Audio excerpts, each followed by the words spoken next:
करके वो पास भी हो गए, शिक्षक भी बन गए। जिसको टीचर बनना था, जिसने सोचा था और वो टीचर बना, या जिसको बाय द वे ईश्वर की कृपा से वो टीचर बना और उसमें उसका मन लग गया, तो वो जानदार और शानदार टीचर बना और पूरा स्कूल उसके नाम से जाना गया। और इसके विपरीत यदि वो केवल आजीविका पाने के चक्कर में फॉर्म भरा और वो उस पद पर चयन हो गया और उसका मन उस जॉब में लगता ही नहीं है, उसने अपनी जिंदगी केवल हाजिरी रजिस्टर पर साइन करने तक सीमित करके रखी है, और 2-4 दिन यदि स्कूल नहीं आया तो चौथे दिन आकर उसने अगल बगल देखा कि कोई देख तो नहीं रहा, तो वो 3 दिन की और साइन भी करके निकल गया। ये सब आप देख रहे हैं। और इसके विपरीत ऐसे भी लोग आपके बीच में मिलेंगे जिनका मन स्कूल में लग गया। उनकी क्लास में जाओ तो क्लास के बाहर खड़े रहो तो गजब गजब क्या पढ़ाते हैं वो। हिंदी का एक चैप्टर 100 टीचर अलग अलग अंदाज में पढ़ाता है, जिसको रुचि होती है। हिंदी को सामान्य रूप से यह माना जाता है कि हिंदी का क्या है, चिंदी है, क्या पढ़ना है इसको। लेकिन मैं जब पढ़ता था और मेरे को एक परिता सर पढ़ाते थे, तो हिंदी की कविता को वो पढ़ते ही थे, गा के सुनाते। अभी आपसे यदि ये पूछा जाए कि आपके बेस्ट टीचर का नाम बताओ, आपको स्कूल छोड़ के 20 साल हो गए, लेकिन आपके दिमाग में है वो बेस्ट टीचर कौन सा है?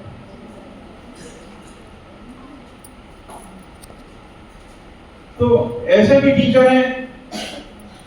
मैंने इसमें यह भी देखा है कि कई लोगों की मार्कशीट भरी भरी सी है, मैथ्स में खूब ज्यादा नंबर लेके आए हैं, लेकिन क्लासरूम में जब मैंने पता लगाया तो बच्चे बोले कि सर ये टीचर को तो भेजना ही मत आता है, मेरी क्लास में इनको मत भेजना, हम शिकायत भी नहीं करेंगे कि गणित हमको किसी ने नहीं पढ़ाया, हम सब पढ़ लेंगे। ये आते हैं तो हमको जो याद रहता ना वो भी भूल जाते हैं।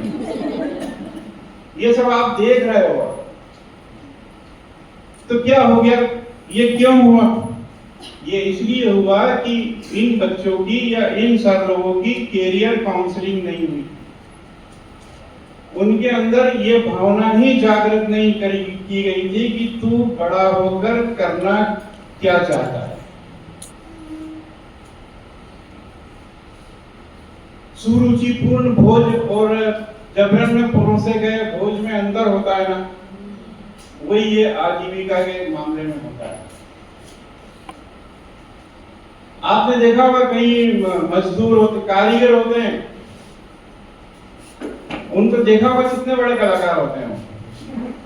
मैं उनको मजदूर मानते ही नहीं, मैं वो मानता हूँ कितना बड़ा कलाकार है यार, इसने क्या जो चीजें नीचे फालतू पड़ी थी उसको उपयोगी करके बता के। तो ये सब चीजें आपके सामने हो रही है, और आप चूंकि शिक्षक हो, मैं ये जो दूसरे प्रकार का शिक्षक के बारे में बात कर रहा हूँ आपके बारे में, जो अच्छे नहीं माने जाते, मेरा बिल्कुल अच्छे से विश्वास है कि ऐसा कोई भी टीचर यहाँ पर नहीं, सब अच्छे ही टीचर हैं, और मैं उन्हीं से बात कर रहा हूँ। तो अब उनसे क्या अपेक्षा है इस संबंध में, तो वो यही सब मैं आपको बताने के लिए खड़ा हुआ हूँ। कैरियर काउंसलिंग क्यों आवश्यक है, कब होनी चाहिए, कैसी होनी चाहिए, कौन करेगा, कैसे करेगा? क्योंकि यह शब्द बहुत पुराना नहीं है और केवल जिला मुख्यालयों के स्कूलों तक ही ज्यादातर सुना और लेकिन इसको किस प्रकार से लागू करना है, इसके बारे में ये साल भर में एक बार पढ़ाने वाला विषय नहीं है। और 10वीं की परीक्षा का रिजल्ट आने के बाद तो बिल्कुल भी नहीं। क्यों नहीं? 10वीं आप बोलोगे 10वीं के बाद ही पढ़ाना चाहिए, क्योंकि उसके बाद ही तो सारा डिसीजन होता है। तो ये गलत है। क्योंकि 10वीं की जो मार्कशीट होती है वो जब आ गई तो उसके आधार पर जो एडमिशन होते हैं उसमें तो वो कुछ कर ही नहीं पाएगा ना। जैसे ITI में मेरिट लिस्ट के आधार पर एडमिशन होते हैं, वहां पे प्रवेश परीक्षा नहीं होती। ITI एक बहुत बड़ा सर्कल है, वहां महिला ITI भी है जिसमें महिलाओं के लिए बहुत बढ़िया बढ़िया कोर्स चल रहे हैं, न्यूनतम उस पे चल रहे हैं। वहां पे सारे आरक्षण के रूल्स लागू हो रहे हैं, वहां सब प्रकार की छात्रवृत्तियां मिल रही है। विकलांगों के लिए भी है ITI और मेन लोगों के लिए भी, सामान्य लोगों के लिए भी है ITI। तो उसमें एडमिशन के लिए माना कि उन्होंने बोला मेरे को ये वाला स्टेनो बनना है, अब वहां पे 60% के नीचे एडमिशन ही नहीं होता किसी का।